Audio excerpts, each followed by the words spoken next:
Good morning, everyone.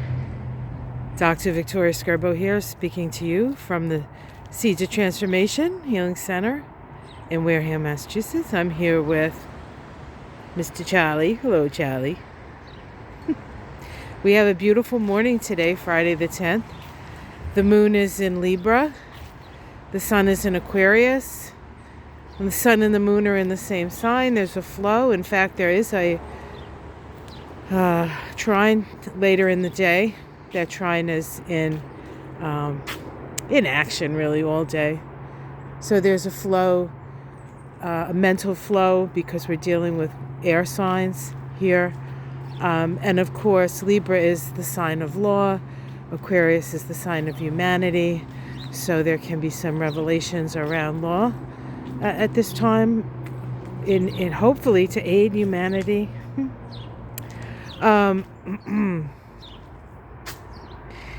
We have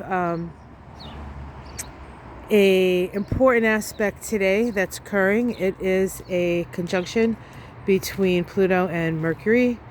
This is the start of the synodic cycle between Pluto and Mercury. Synodic cycles are the cycle or the time period it takes to go from conjunction of two planets to the next conjunction of two planets.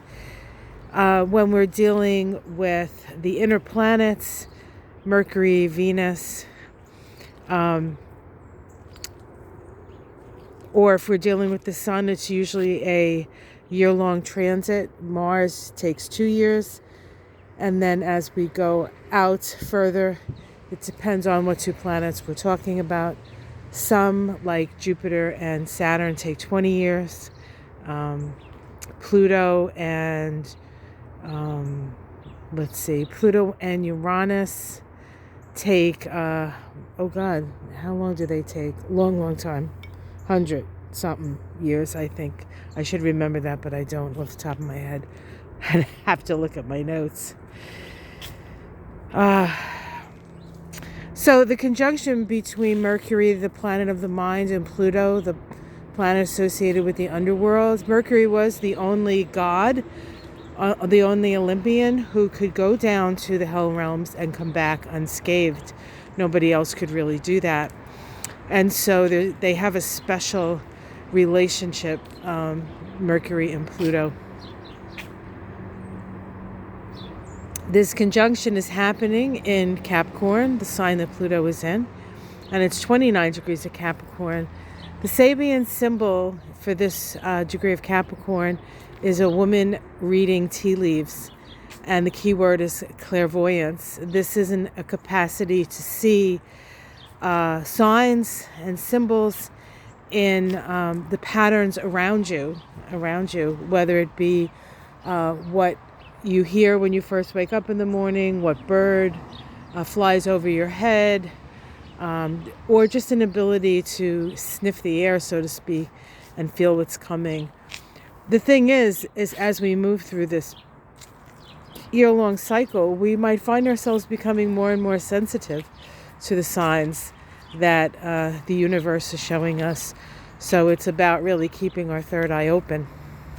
But today we can really dig deep, get really deep into that underworld area, and perhaps have a few things revealed to us, whether it be something, outside of our purview, or it's just something about ourselves, and the capacity to really dive deep in a psychological way, using your mind. So it's very, very powerful, very profound day, and a day in which we may actually see some progress in parts of whatever it is that we're interested in.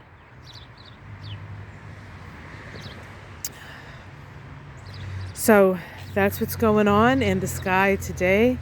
Have yourself a wonderful, wonderful day. If you want a little bit more information about this particular aspect, or a deeper dive into the astrology, I did do a video, Astrology of the Week Ahead, from the 1st to the 11th. It covers the full moon. It covers the square between the sun and Uranus. It's going to cover this conjunction. It's a good it's a good thing to watch, I think, at the beginning before it happens, and then sometimes it's a good thing to watch after it happens because you can see how it actually worked out. Was I right? Was I on the right?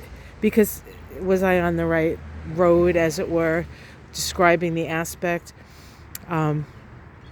Astrology is interactive, and the way you learn it is by seeing what's happening around you and looking and see what's happening in the stars and correspond it and correlate it. And it makes for a pretty interesting experiment. It also shows us that we are not just sort of drifting out in space here with no order. There is a cosmic order, and sometimes it helps or it gives us some sense of security that there is a greater plan and that we're not just like responsible for everything. All right, guys, have a great day. Have a wonderful weekend. I'll see you tomorrow morning. Until then, namaste.